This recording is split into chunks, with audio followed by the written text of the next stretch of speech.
Très chers auditeurs, nous sommes ravis de vous retrouver en direct pour une nouvelle émission. On retrouve presque notre intervenante préférée, je tiens à le dire. Quand elle est là, eh bien, c'est comme si on était en famille. Un grand bonjour ce matin à ma très chère Patricia Penaud. Eh ben, merci beaucoup. Le compliment du matin fait toujours plaisir au cœur. D'ailleurs, ça serait important d'en faire tous les jours, tous les matins au réveil pour bien commencer la journée. Donc, bonjour à tout le monde. Et puis, un petit compliment pour vous. Regardez ce que vous avez envie de vous donner comme compliment ce matin. Est-ce que c'est de l'ordre de la beauté? Est-ce que c'est de l'ordre de la sympathie? Est-ce que c'est de l'ordre de la joie?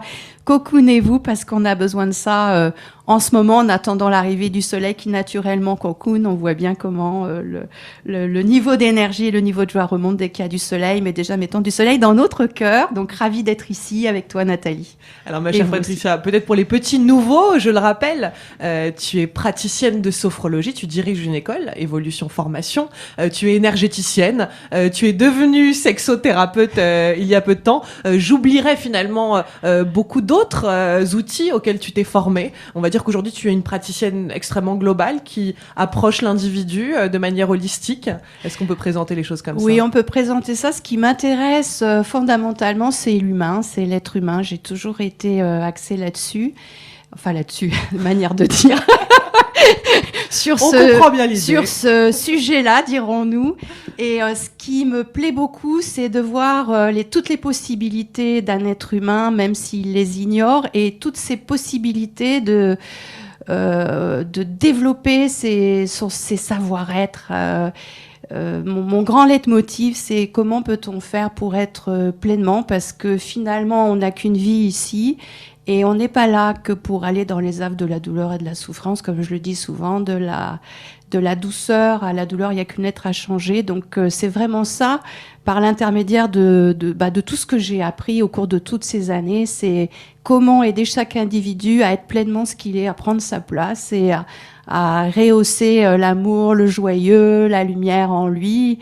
Et quand je vois des étoiles dans les yeux qui brillent d'un individu, de quelqu'un, ça me fait vraiment beaucoup plaisir. Surtout quand il a vu peut-être l'orage passer. Ensuite, quand ça laisse place, en effet, à l'étincelle de vie. Je te rejoins et j'adore cette idée de pouvoir rendre les gens libres d'être eux-mêmes. Vraiment libres d'être authentiques et libres, d'ailleurs, qu'est le nom de ton blog sur lequel on peut suivre tes aventures. On donnera toutes les coordonnées en fin d'émission. Juste avant de démarrer, aujourd'hui, on a un fabuleux thème qu'on vous a préparé. Mais il y a quelque chose de très beau qui arrive. Donc, il y a 2 stages, dont un où tu vas proposer une randonnée autour de la sophrologie. Mais également un stage qui est co-animé avec Frédéric Lenoir. Je crois que ces 2 événements te mettent particulièrement en joie. Raconte-nous un petit peu ce que tu ressens par rapport à tout ça. Est-ce que c'était de l'ordre de l'intuition? Est-ce que c'est venu justement parce que c'était le moment? Je crois que en toute chose, il y a un bon moment. En tout cas, il y a un moment juste. Et je crois qu'on peut arriver à ces beaux moments quand on arrive à être dans le détachement, tu vois, le fait que finalement plus rien n'a d'importance, tout en étant dans le flux de la vie, en sachant que tout a d'importance. Donc c'est un état qui n'est pas bien évidemment facile à obtenir, mais quand on y arrive, il y a un espace nouveau qui se crée. Et l'intentionnalité en sophrologie, c'est quelque chose qui nous mène. L'intentionnalité qui donne un sens à notre vie. Et mon intentionnalité, depuis toujours, mais plus axée depuis 2-3 ans, c'est comment je peux rendre ma vie beaucoup plus heureuse qu'elle ne l'est? Comment ça peut être encore davantage que ça? Comment je peux davantage exprimer ce que j'ai à partager, ce que je sens au fond de moi dans mon intime conviction avec vous, avec le plus grand nombre? Et surtout, comment ça peut être plus joyeux dans la vie? Pendant pas mal d'années, j'étais sur le thème de l'amour. Comment je peux aimer davantage? Comment je peux être aimée, me laisser aimer davantage? Donc c'était un grand... Comment je peux aller chercher l'amour en moi? Mais comment je peux le partager? Comment ça peut émulsionner? Puis maintenant, ça s'est transformé et c'est comment ça peut être plus joyeux. Et ce qui est rigolo, c'est que Frédéric a écrit un livre l'année dernière sur fin d'année, le thème de la joie. Et ce séminaire va être sur le thème de la joie et ça fait maintenant 5 ans qu'on se connaît. Donc il y aurait pu y avoir avoir beaucoup d'opportunités. Et ça arrive cette année, alors que je suis en train de faire briller ce thème de la joie et que lui me propose finalement ce séminaire et d'animer des cours de sophrologie après ces conférences. Donc ça devrait être un week-end très joyeux. En tout cas, je pense que tout le monde va être dans cette dynamique-là. Près de Valence, en plus, avec le soleil, en juin, il fait beau. Et puis randonnée sophrologique, c'est maintenant la 4e édition de cette manière, enfin voilà, de ces séjours. Là aussi sur le thème de l'intuition de la perception. Et à chaque fois, on a vécu des trucs fabuleux, des trucs un peu magiques. C'est un espace sortant où chacun fait le choix de se retrouver avec lui, mais aussi en interrelation avec d'autres, et de pouvoir faire émulsionner tout ce qu'il y a de fabuleux. Donc forcément, les gens n'en ressortent, et moi-même, qu'avec des super voilà, des super idées, des super moments qui tiennent chaud au cœur et qu'on garde avec soi finalement très très longtemps. Et puis en termes d'investissement, je trouve ça intéressant de proposer des week-ends. C'est vrai que pour beaucoup de personnes qui commencent à découvrir tous ces outils, peut-être le fait de s'engager une semaine en résidentiel semble un petit peu long, et peut-être même financièrement, même si je pense qu'absolument il faut aujourd'hui commencer à se débarrasser de cette idée qu'on dépense de l'argent, mais plutôt qu'on est en train d'investir sur soi. Et investir sur soi n'a pas de prix. Ça vaut beaucoup plus que d'investir 200 000 euros dans une maison ou bien pour refaire je ne sais quoi chez vous. Évidemment, bon, si votre maison a un mur qui s'est effondré, il faut bien refaire le mur, je vous l'accorde. Certes. Mais en vous, pensez toujours que s'il y a des murs qui s'effondrent et s'il y a des cloisons qui sont pas tout à fait stables, et ben ça peut être très très important dans une vie, un moment d'investir pour se sentir un petit peu mieux. Donc là, un week-end, c'est un format qui est accessible pour le plus grand nombre. Oui, c'est pour ça que je les ai mis en place d'ailleurs, parce que on déconnecte. C'est un temps quand même qui est suffisant du vendredi au dimanche pour déconnecter vraiment. En sophrologie, on parle de faire les pokés, mettre entre parenthèses, et du coup, ça permet au ressort du stress de remonter, de se ressourcer, de récupérer, et là non plus d'être l'individu en relation avec son groupe social, que le groupe social soit le couple, la famille, bien qu'il y ait des gens qui viennent en couple, donc ils se découvrent d'une autre manière, et c'est aussi intéressant, puisque là, c'est forcément, je m'adresse aux individus, aux individualités, et ensuite à chacun de partager avec le couple s'il est là. Mais c'est une manière de sortir de l'identité sociale pour se retrouver avec soi. Et tu disais à juste titre qu'il ne faut pas hésiter à investir. En fait, le flux de l'argent, c'est un flux, c'est quelque chose qui va et qui vient.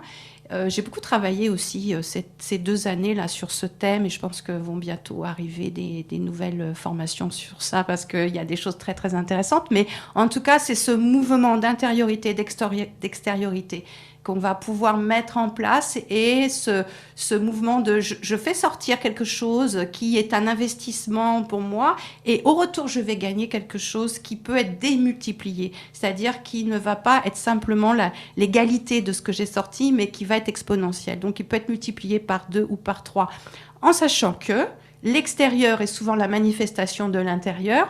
Donc plus je gagne en intériorité, plus je gagne en assise, en ouverture, plus mon extériorité va aussi s'ouvrir. Et ça, c'est vraiment, je dirais, quelque chose de super important à avoir dans la tête. L'intériorisation est une bonne chose, mais comment je la manifeste et je l'exprime ensuite, que je la laisse exprimer, et de là à notre tour. Et c'est ce mouvement un peu du 8, de cette boucle en 8 qui va et qui vient, qui fait que je peux croître et grandir dans mon existence et dans ma vie. Donc justement, peut-être sans transition, ça introduit notre sujet du jour, intuition et perception. Finalement, tout ça, ça démarre de notre intérieur, de la stabilité avec laquelle on se trouve à l'intérieur. Souvent, quand on veut, par exemple, je sais pas, canaliser, on va prendre cet exemple des gens qui canalisent, ils ont toujours un temps de méditation pour s'ancrer. Est-ce que tu penses qu'on est plus à même de développer notre intuition et nos perceptions lorsqu'on est bien ancré dans le sol ? Alors déjà, j'aurais, avant de répondre même à ta question, envie de faire la différence entre intuition et perception, parce que je trouve que des fois on confuse un peu les choses. L'intuition, c'est quelque chose qui vient de l'ordre de la pensée. C'est quand on a une idée, tu vois, d'un seul coup, tu as l'idée d'un projet auquel tu n'avais pas pensé et qui t'arrive. L'intuition, c'est de l'ordre de la pensée. Alors que la perception, c'est de l'ordre du corps. C'est-à-dire que tu vas sentir et tu vas ressentir quelque chose à partir du moment où tu es en interrelation avec autre chose. On pourrait dire que l'intuition vient de ton inconscient, l'intuition vient de ta source élevée, peu importe comme tu la nommes, alors que la perception, c'est dans ton monde ici et maintenant. Tu vas percevoir les émotions de l'autre, tu vas percevoir l'énergie d'un lieu, tu vois, tu vas percevoir, sans même forcément utiliser les mots, des ressentis, des sensations, que ça sert à ton plexus, qu'il se passe des choses. Et ensuite, ça passe par le côté intellectuel qui va essayer de décoder pour donner un sens à ce que tu perçois. Et donc, ce sont deux facultés que nous avons, dont les zones cérébrales existent pour l'un et pour l'autre, et qu'effectivement, on va pouvoir apprendre à développer. La sophrologie est une manière de développer ça, mais il n'y a pas que ça, les méditations ou autres. Mais il y a toujours une intentionnalité à avoir. C'est-à-dire que si je mets l'intentionnalité, je veux développer mon intuition et je veux développer ma perception, ça va donner un sens et tu vas trouver en général les lectures, les formations qui vont t'aider. Pour autant, il y a des gens, même s'ils n'ont pas mis dans l'intentionnalité, d'un seul coup, ils vont se retrouver où ils étaient dans cette perception et ils savent pas comment faire avec ça parce qu'ils perçoivent tout. Et ils se demandent s'ils sont vraiment normaux de percevoir les ressentis, les émotions de l'autre. Tu comprends, c'est un peu bizarre. Hein, non, mais ça peut même être très violent. Ça peut même être très violent parce que, encore, on serait dans un monde où chacun gère son intérieur et en totale paix, joie, harmonie. Percevoir l'autre, c'est plutôt royal. Mais le problème, c'est que l'intérieur de beaucoup, du plus grand nombre, c'est pas joyeux, c'est plutôt ou triste ou angoissé ou autre. Et quand tu perçois ça, eh ben, tu te sens mal et tu te demandes qu'est-ce que tu as fait, d'où ça vient de ton histoire pour te sentir mal. Or, aujourd'hui, on peut considérer que plus de 80-90% de ce qu'on perçoit, de ce qu'on ressent, ne nous appartiennent pas, mais appartiennent à l'autre en tant qu'individu humain, ou à la Terre. Donc, il y a des vraies questions à se poser sur est-ce que ce que je perçois, ça m'appartient ou est-ce que ça ne m'appartient pas. Et de là, on va commencer à apprendre à faire autrement. C'est intéressant ce que tu dis. Finalement, nos pensées sont un peu teintées par la pensée collective. Voilà, nos ressentis sont teintés par les ressentis collectifs. Okay. Et la pensée peut être teintée et influencée par la pensée de l'autre, parce que on a quand même ces deux dimensions de nous que sont le corps et l'esprit. Et aujourd'hui, je trouve qu'on a, bon, ça, c'est beaucoup de gens le disent, beaucoup privilégié l'esprit, mais on ne sait pas vraiment qu'est-ce que c'est que la conscience du corps. On a la conscience d'un corps en superficialité, mais quand on commence à descendre dans le corps et être dans la sensation et le ressenti, tu comprends, la pensée d'une sensation n'est pas la sensation, le ressenti. Et tant qu'on n'a pas vécu ça, c'est difficile de comprendre vraiment la différence. Mais pour autant, quand on y est, naturellement, la perception va se mettre en place. Tu comprends ? Alors, par rapport à la question de l'ancrage que je te posais tout à l'heure, est-ce que finalement, ça nécessite, même si on se reconnecte à quelque chose peut-être de l'ordre du spirituel, de plus grand, d'être quand même bien les pieds dans le sol. On sent parfois des gens qui sont tout d'un coup un peu pris dans leurs intuitions, leurs perceptions, mais du coup qui sont plus très justes parce qu'ils sont pas là, dans l'instant, dans le moment présent, et surtout dans la terre, ancrés dans la terre. Exactement. Alors c'est vrai que quand tu parles d'ancrage, on a besoin de cet ancrage, on a besoin de finalement dépasser les illusions que peuvent procurer d'un côté les intuitions et de l'autre côté les perceptions. Parce que si on est désancré, on peut avoir des idées mais qui ne sont pas justes. On peut avoir des ressentis mais qui ne sont pas forcément adéquates. Ça, c'est lié à un désalignement. Pour autant, à chaque fois qu'on va gagner dans cet ancrage, dans cet alignement, dans cette présence au corps et dans cet axe centré, effectivement, les intuitions vont arriver et vont toujours être très justes, et les ressentis et les perceptions également. Donc on a, oui, tout à fait besoin d'avoir ce que comme tu le nommes, les pieds sur terre, et c'est tout un chemin finalement que de réussir à développer cet ancrage, cette présence au corps.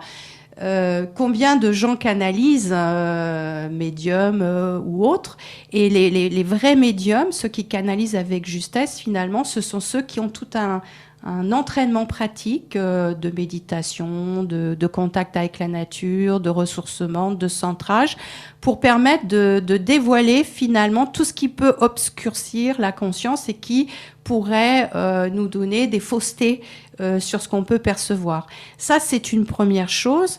Et la deuxième chose, c'est qu'on peut sentir, percevoir des éléments, mais pour autant ne pas savoir les décoder avec justesse. Et là, c'est pas que l'ancrage, c'est le travail avec l'apprivoisement de l'ego qui doit se faire, parce que souvent l'ego, quand il est présent, va nous vouloir qu'on ait raison et qu'on est juste dans ce qu'on veut dire. Et combien de fois j'ai vu des thérapeutes qui balançaient des infos dans leur décodage de ce qu'ils avaient perçu, et pour autant c'était pas du tout juste, et ça peut vraiment bousculer fortement des gens d'entendre ça, parce que naturellement, la parole d'un thérapeute, d'un praticien qui se dit être dans la perception, etc., va avoir une justesse. Or, rappelez-vous, et je m'adresse à vous, chers auditeurs, quand vous côtoyez même les plus bons thérapeutes, c'est vous qui avez toujours en vous la justesse et la vérité. Donc, ne prenez pas pour argent comptant ce que vous dites, il faut que ça résonne. Et si ça résonne pas en vous, ne le prenez pas, vous avez le droit de le rendre à l'autre. Mmh. Non, mais c'est intéressant, et je vais prendre du coup un exemple assez concret, parce que parfois on a tellement envie que quelque chose se passe, arrive, on a tellement envie que la vie valide l'intuition que l'on a, par exemple, face à une rencontre amoureuse. On est tombé sur un homme, on est tombé, et surtout nous les femmes, tout d'un coup il y a une passion, quelque chose qui surgit au fond de nous, voilà, et qui nous habite et qui est tellement présent qu'on ne veut pas être déçu. Pour nous, on est sûr, et donc on veut que la vie valide ça à l'extérieur. Et donc du coup, quand on est tellement dans cette démarche presque d'ego, de vouloir que la vie valide, eh bien la vie peut nous présenter des synchronicités. Et je m'étais intéressée à cette question-là une fois où j'étais tombée éperdument amoureuse d'un homme. Il s'avère que une semaine après notre rencontre, par hasard, je l'ai croisé dans la rue. Et donc pour moi, c'était, eh bien oui, j'avais raison, la vie me valide dans le fait de le mettre, parce que bon, Paris est une petite ville, mais quand même croiser quelqu'un sur le même trottoir en attendant un feu rouge, bon, c'est sûrement pas la question du hasard. Et j'avais appelé à ce moment-là une personne qui est psychanalyste, qui avait parlé de synchronicité. Je lui disais, mais pour toi, la synchronicité, qu'est-ce que ce serait exactement? Et il m'a dit, finalement, il y a un événement qui se passe, mais c'est ce qui va déclencher ensuite. C'est ce que l'événement va provoquer ensuite dans la vie de chacun. Il me dit, c'est tout simplement ce qu'on en fait. C'est-à-dire qu'il a pu t'arriver ce hasard de croiser cet homme-là, mais finalement, c'est qu'est-ce que ça va permettre de créer par la suite. Et c'était ça qui comptait. Bon, par la suite, du coup, il ne s'est rien passé de plus et on n'est pas restés ensemble. Mais parfois, dommage. Tu vois, on a tellement envie que la vie valide nos intuitions, nos perceptions, qu'on peut en être un petit peu troublé. Qu'est-ce que tu penses? Ben là, ça fait appel à cette, quand tu parles de ça, cette notion de destin et de destinée. J'ai aussi beaucoup réfléchi sur, il y a deux mots finalement, et la différence entre les deux mots. Et j'en suis arrivée de dire, bon, il y a des choses qui sont presque prévues quelque part. Alors là, on pourrait se placer sur un plan différent, le plan de l'âme par exemple, le plan de l'inconscient, après, peu importe le cadre de référence. Le destin fait que deux personnes peuvent se rencontrer, donc intuitivement, on peut être guidé, on sent à l'intérieur de soi qu'il y a quelque chose qui va se produire. On a l'impression qu'il y a au-delà de notre mental conscient des éléments qui sont là, qui se touchent. Et quand on est assez sensible, qu'on a développé cette sensibilité, on sait qu'il va se passer un événement dans notre vie. C'est déjà là, c'est déjà écrit quelque part. Maintenant, la destinée, c'est qu'est-ce que tu vas faire de cette rencontre? Parce que pour autant, il y a énormément de possibilités. Je ne crois pas que les gens se rencontrent par hasard. Je crois qu'il y a des rencontres d'âmes qui sont prévues, qui sont quelque part programmées avant qu'on arrive ici. Ça relie à la notion de transcendance de Kruser, un grand phénoménologue connu, qu'on est plus que simplement la somme de nos actions et de nos expériences d'ici, mais qu'on est connecté à quelque chose qui vient d'ailleurs et qui est là pour se réaliser, concrétiser, et pourquoi pas revoir d'anciennes connaissances et revisiter un peu le rôle de chacun, pour certains clôturer des histoires, pour d'autres faire des créations. Et donc, qu'est-ce qu'on va faire de ça, de cette rencontre? Là, je le nomme volontiers la destinée. Eh bien, c'est propre à chacun et à son individualité d'ici. Pour autant, on a à clarifier le plus possible ce domaine de l'intuition et ce domaine de la perception pour pas être à côté et pour pas justement penser que finalement c'est le grand amour de ma vie qui est là. Peut-être que c'est ça, mais c'est plus de l'ordre des projections inconscientes. Voilà, on est capable, notre mental est capable de projeter ce qu'il a envie, parce que voilà, c'est un rêve de tout à chacun, d'être avec un homme ou une femme, où tout se passe ou les deux en même temps. Merveilleusement bien, ou les deux en même temps, ou femme-femme, ou homme. Enfin voilà, en tout cas, être avec un être... ou plusieurs, je ne sais pas selon les cas de référence des uns ou des autres, mais avec qui il se passe des choses, avec qui on partage des projets, des créations, et surtout qui nous permettent de grandir ensemble et non pas de se restreindre ensemble. On voit qu'on a du boulot parce que quand même, la plupart de nos relations d'aujourd'hui font on est plutôt dans des restrictions, des dépendances, et qu'on a vraiment cette expansion et cette ouverture à faire. Et c'est là où l'intuition va pouvoir jouer. Si on arrive à se recentrer et à développer cet ancrage et qu'on se met dans une humilité avec soi et qu'on arrive à faire taire, moi l'ego je l'appelle le Jimmy Cricket, à faire taire un peu nos Jimmy Cricket intérieurs et se remettre dans cette clarté de conscience, de cette présence de conscience qui est beaucoup plus large que nous, qui a une vision beaucoup plus complète, on va pouvoir recevoir intuitivement une vraie information. Après, est-ce qu'on veut la voir ou pas, ça c'est autre chose. Mais si on accepte de la voir, ça va nous permettre d'agir sur tous nos points de vue qui vont nous limiter pour nous débarrasser de ces points de vue et du coup ouvrir l'espace des possibles et voir ce qu'il y a. Donc ça invite au détachement. Ça invite bien sûr au lâcher-prise, un de mes sujets de prédilection, mais pour autant, ça crée un espace dans lequel va vraiment se placer les éléments qui sont justes, que ça soit dans cette relation amoureuse ou toute autre relation d'ailleurs. Alors, j'aimerais peut-être qu'on contre aujourd'hui l'idée reçue. On dit souvent les femmes sont des êtres d'intuition, les hommes ont beaucoup plus de mal justement à être liés à leur perception et leur intuition. Qu'en penses-tu, ma chère Patricia ? Alors, je pense que les hommes sont aussi forts en intuition et en perception que les femmes. D'ailleurs, alors par contre, des fois, ils peuvent avoir bloqué ce côté intuitif et perceptif, mais c'est pas parce qu'ils l'ont bloqué qu'il est pas là. Et les hommes vont plutôt parler d'instinct, tu vois. En tant que femme, on dirait, tiens, j'ai l'intuition de. Mais si on veut parler le langage de l'homme, on dira, dis donc, est-ce que tu as l'instinct de ? Et ça va lui parler. Bon, en sachant que la notion, le concept d'instinct, c'est plus une réaction, tu sais, un peu primale. On se voit déjà au temps de la préhistoire, dans la caverne. On a l'instinct de la faim, on a l'instinct du temps, on a l'instinct de la terre. Bon, mais non, mais il y a un côté état sauvage. Il y a un côté état sauvage, mais pour autant, moi, je connais beaucoup d'hommes qui ont une très très grande intuition, qui sont très instinctifs, et finalement, ils ont des justesses de perception par rapport aux choses qu'ils vont vivre. Donc, je suis pas pour les idées reçues que chaque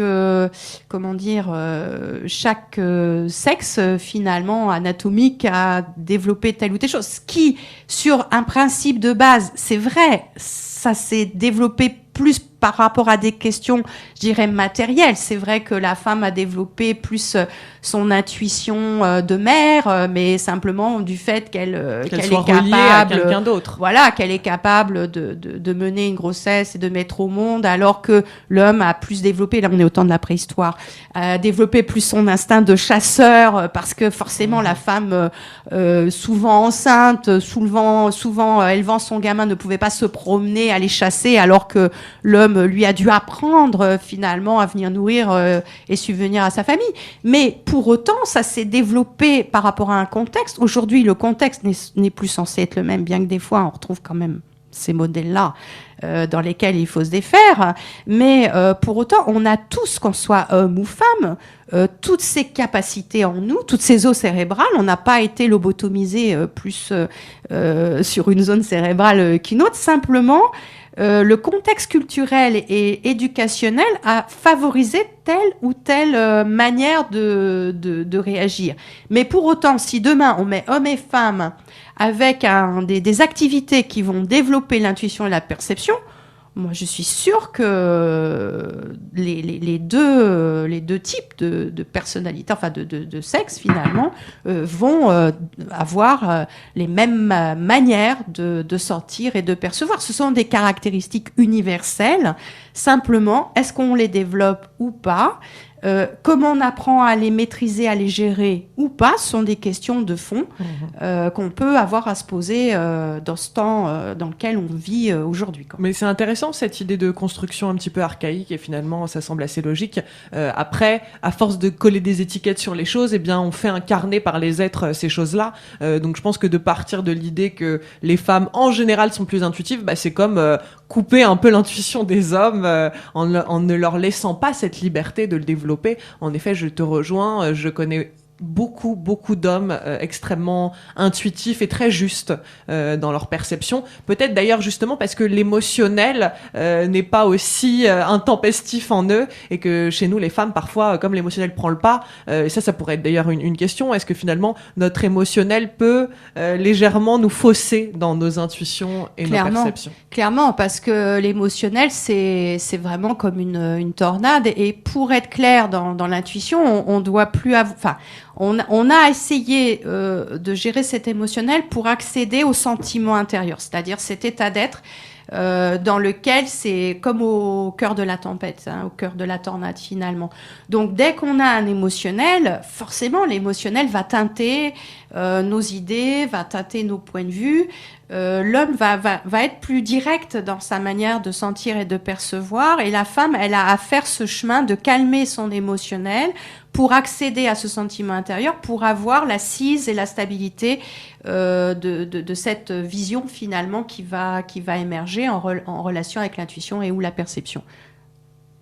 Alors, ma chère Patricia, je me demandais, et là depuis le début de l'émission, si finalement on devrait considérer notre intuition et nos perceptions comme nos guides de vie.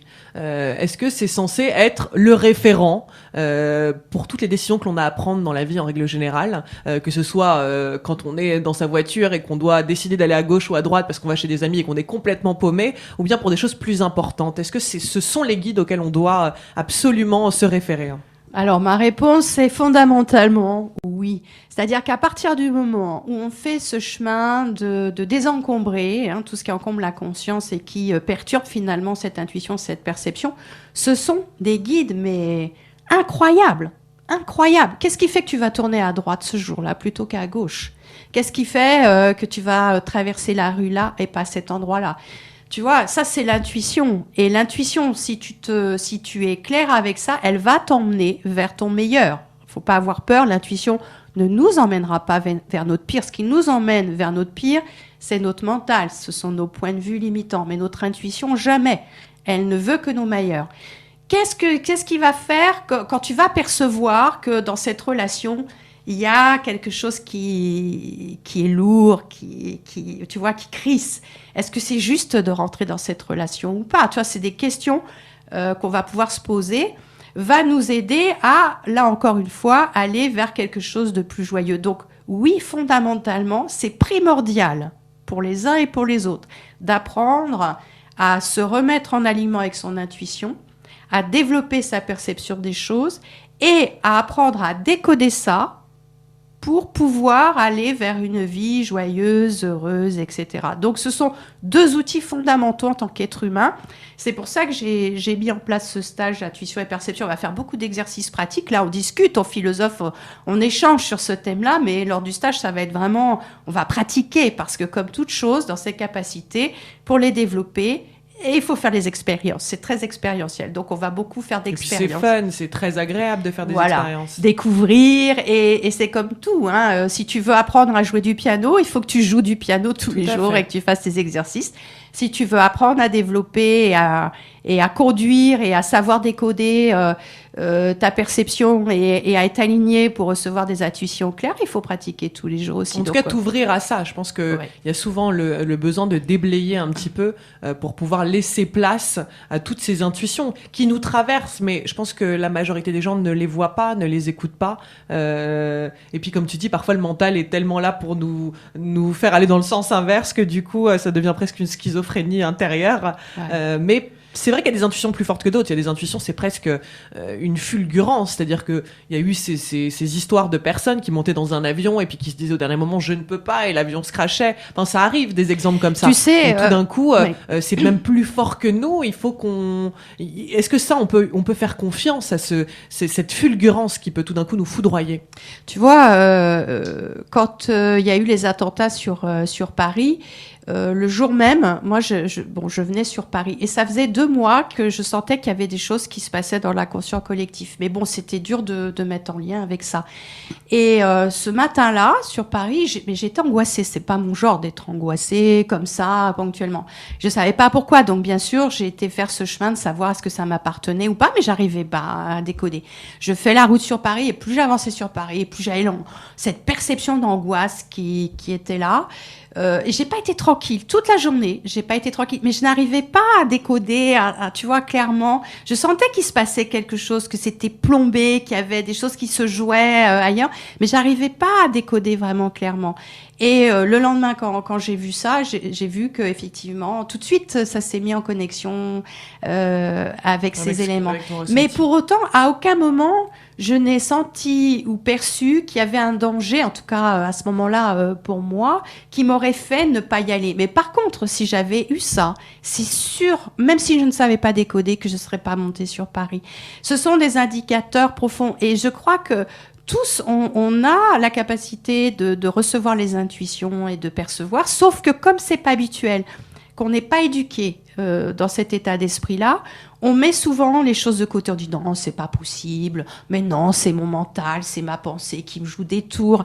Alors qu'en réalité, si on regarde simplement avec humilité et honnêteté sa vérité,